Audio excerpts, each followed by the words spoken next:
Students, आज हम Gauss के अनुप्रयोग में ज्ञात करना चाहेंगे बिंदु आवेश के लिए विद्युत क्षेत्र की तीव्रता।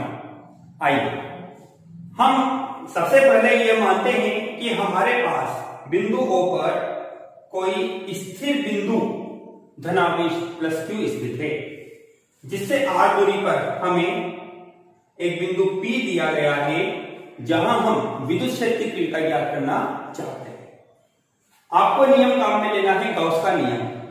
तो इसके लिए हमने क्या किया, इस प्लस Q आवेश से जो कि बिंदु O पर स्थित है r दूरी पर, बिंदु P पर विद्युत क्षेत्र की तीव्रता ज्ञात करने के लिए हम एक सर्वप्रथम एक गोलाकार बंद गाउसीय पृष्ठ की कल्पना करना चाहेंगे। क्यों?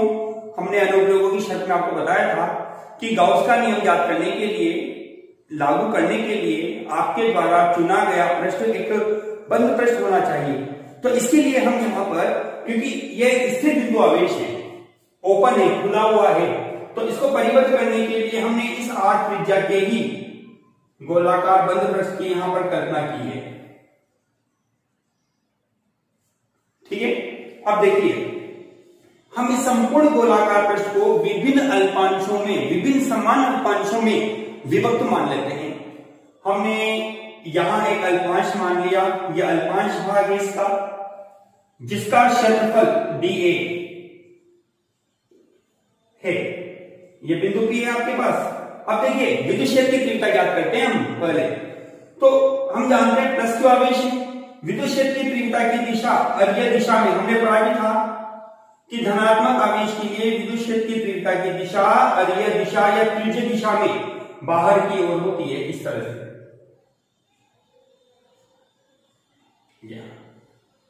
यहां हम देखते हैं बिंदु P पर E और dA दोनों एक ही दिशा में हैं, अर्थात थीटा इज इक्वल टू बनता है 0 डिग्री।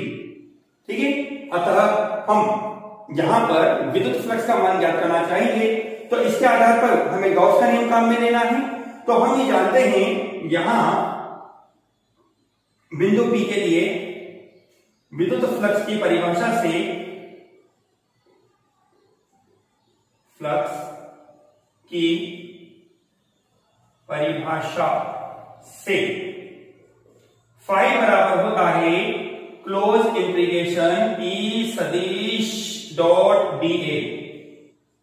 आप dA की जगह ds भी लिख सकते हैं। ए सरफेस, ए इसे एरिया हो जाता है, बात एक ही है आपके लिए।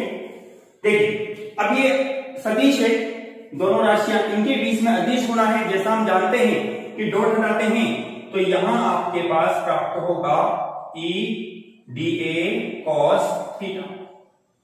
ठीक है, अब जैसा कि हमें पता है बिंदु P पर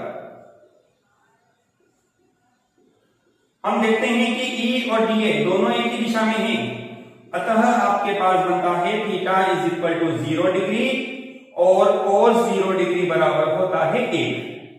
इसलिए इसको हम समीकरण नंबर 1 देते हैं। समीकरण 1 से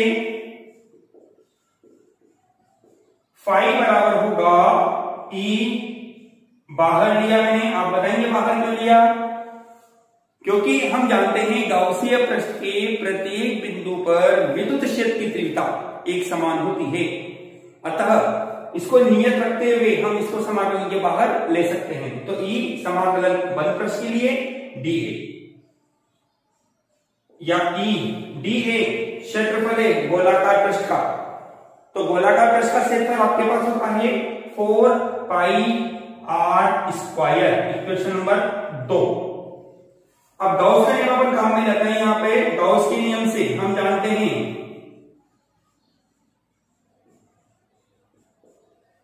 फाई बराबर होता है Q अपॉन एप्सिलॉन नॉट। समीकरण नंबर 3, समीकरण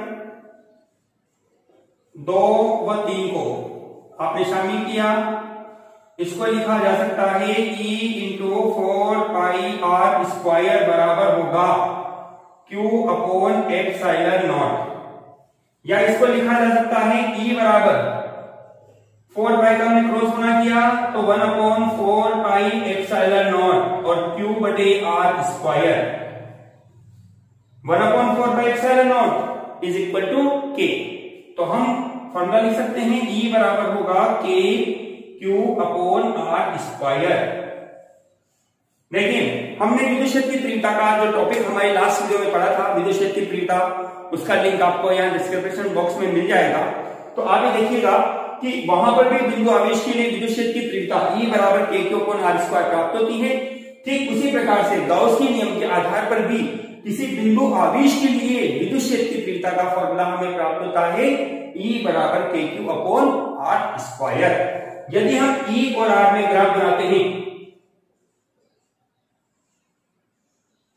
तो ये ग्राफ आपके पास अति परवलयकार प्राप्त होगा जो दर्शाता है E प्रोपोर्शनल होगा 1 अपॉन आर स्क्वायर।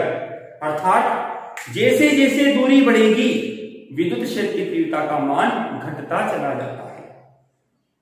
इस प्रकार से यह बिंदु आवेश के लिए विद्युत क्षेत्र की तीव्रता का हमारे पास आवश्यक सूत्र है।